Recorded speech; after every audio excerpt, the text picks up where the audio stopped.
The moment Davis's hands touched me, I knew nothing about my life would ever feel the same again.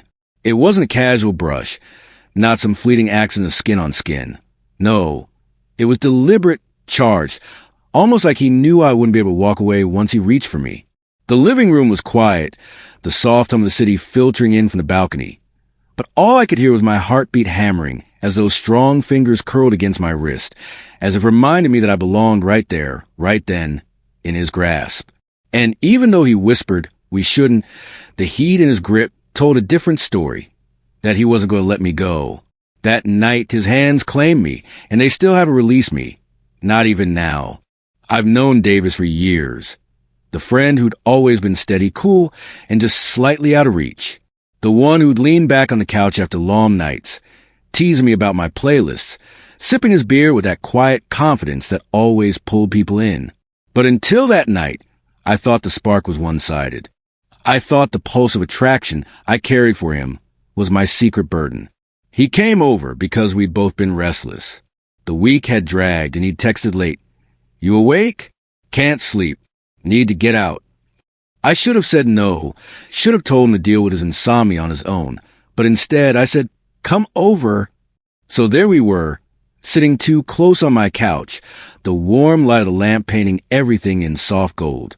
He smelled like the night air, like fresh smoke and something faintly sharp, cologne that clung to him even after hours of being outside. His shoulders were tense, his usual ease replaced with something heavier, deeper.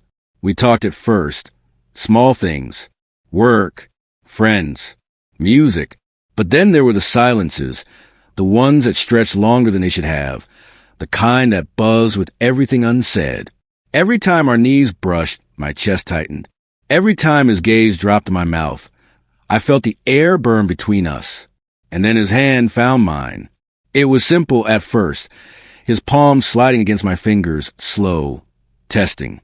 But when he laced them together, when he held me with a firmness that sent shivers across my body, I forgot how to breathe. "Davis," I whispered, my voice breaking on his name.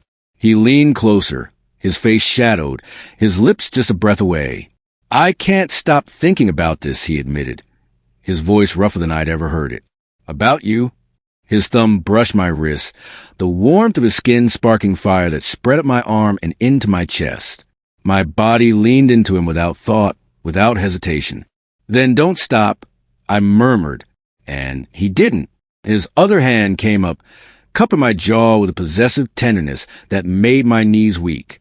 When his lips finally touched mine, it wasn't soft. It was hungry, urgent, the kind of kiss that made me feel like I'd been waiting for it all my life. He pulled me closer, pressing me into the cushions, his weight grounding me, his hands never letting me forget who had me in that moment. The living room became a blur.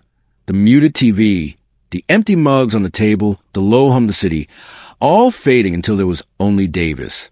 His hands at my waist, his fingers curling at the back of my neck, his grip firm and claiming, as if he was memorizing me through touch alone.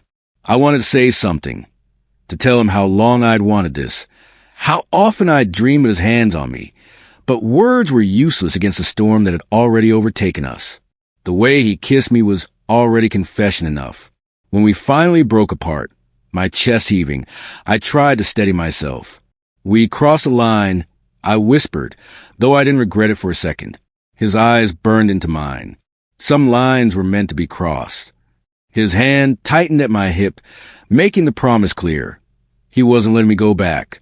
And that night, as the world outside kept spinning, Davis's hands claimed me in ways I'd never thought possible. And even now, every time I close my eyes, I still feel them. The truth is, once Davis kissed me that night, there was no going back.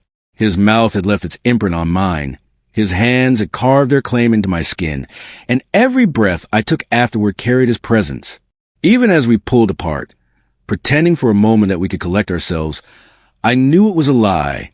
The room still hummed with his touch, and the space between us felt charged, magnetic, impossible to ignore. He leaned back slightly, but his hand never left me. It rested firm on my thigh, thumb moving in a slow, absent rhythm that made my pulse quicken. "I shouldn't have done that," he said, voice low, but his fingers betrayed him. tightening their hold, grounded me as if he was afraid I'd vanish if he let go. I let out a shaky breath, searching his face. Then why does it feel like you've been waiting to do that forever? That made him still, his gaze locked with mine, and in it I saw everything he'd never said, the hunger, the restraint, the quiet longing that matched my own. And then, as if deciding there was no point in hiding anymore, he slid closer. His hands moved again up my arm, across my back, pulling me against him with a certainty that made my heart stumble. There was nothing hesitant about him now. Davis touched me like he'd been starved, like every inch of me was something he had to relearn, memorize, own. Because I have, he murmured finally, and the confession cracked something open inside me. The kiss that followed was deeper, slower, but it carried the same intensity. His lips moving against mine with purpose, his hand cupping the back of my head, keeping me exactly where he wanted me. I melted into it, into him, into the way his chest rose against mine. The scent of him, sharp and warm, filled me, and I realized just how badly I needed this too. When he broke the kiss, his forehead pressed against mine, he whispered, "You drive me insane. Every damn time I'm near you, I can't think straight." My laugh came out shaky, breathless. "You think I've been any better?" His hand traveled down my spine, stopping at my waist, his fingers curling tight. Then why did we wait this long? It was a good question, but I didn't have the answer. Maybe fear, maybe the weight of friendship, of boundaries neither of us wanted to shatter. But now that the line had been crossed, I couldn't imagine going back. "I don't care anymore," I admitted softly. "As long as it's you." That was all it took. His hands gripped me tighter, pulling me into his lap with an ease that stole my breath. I straddled him instinctively, my knees pressed into the couch, his chest firm beneath me. The sudden closeness made everything sharper. The heat of his body, the rough texture of his palms against my sides, the way his eyes burned as they traced over me like he'd never really seen me until now. "You don't know what you're doing to me," he rasped, voice rough with restraint. I leaned in, brushing my lips against his, teasing. "Then show me." And he did.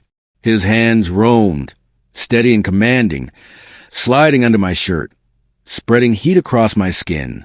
His grip was firm, grounding, but gentle enough to make me feel safe, wanted. Every touch was deliberate, not rushed, like he was mapping me out, claiming me piece by piece. His thumbs pressed into my hips, his fingers curling at my lower back, and with every move I felt the truth settle deeper. I wasn't just touched by Davis. I was owned by him in the most intoxicating way. Time blurred after that. There was only the taste of his mouth, the press of his hands, the sound of his breath mingling with mine. The night stretched around us, but we didn't notice. We were lost, wrapped in something that felt too big, too consuming to be contained by four walls. When finally we slowed, bodies tangled on the couch, his hand still rested against me, one at my chest, the other cradling my side. Even in the calm, he refused to let go. "You're mine now," he whispered, almost like a vow. I met his gaze, my chest tight with something fierce, something unstoppable. "I've always been yours." The word seemed to strike him, soften him. He leaned in and kissed me again. Not urgent this time, but deep sure, filled with everything we've been too afraid to say until now. And in that quiet, with his hand still on me, I realized something else. This wasn't just a moment. It wasn't just a night. His hands had claimed me, yes, but the truth was, I didn't want them to let go. Not then, not ever. Even now, when I lie awake in the dark, I can still feel them. The weight of his touch on my waist, the press of his palm at the back of my neck, the gentle but unyielding way he holds me, like I'll never slip away. His hands haunt me, ground me, remind me of the night everything changed.